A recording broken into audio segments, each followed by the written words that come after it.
Hi guys, this is John from Apollo Sprayers. Today I'm really happy to introduce a new auto body certification course that we've put together here at Apollo.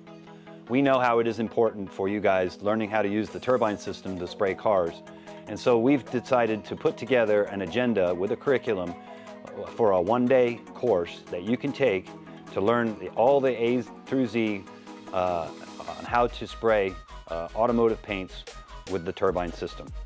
This is going to start at 8 o'clock in the morning, and it's going to start with an introduction to the turbines. It's going to show you, go through all of the maintenance and how to take care of them. It's also going to show you how to set them up, how to set the spray gun up, and then we're going to get into spraying paint in the afternoon. So you're actually going to get hands-on. You'll learn how to spray both sealer, base coat.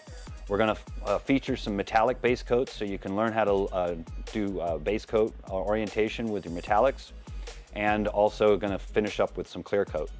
You'll get, as part of the course, a mini hood that you'll be able to completely finish yourself from start to finish. We're going to prime them, we're going to paint them, and we're going to color clear them. So you're going to get full experience in this one-day workshop. It's going to cost you $800, but it's going to be well worth your time. And we plan on making sure that when you walk away from this, that you'll get a certificate and the knowledge to be able to confidently go in and spray cars with your turbine system.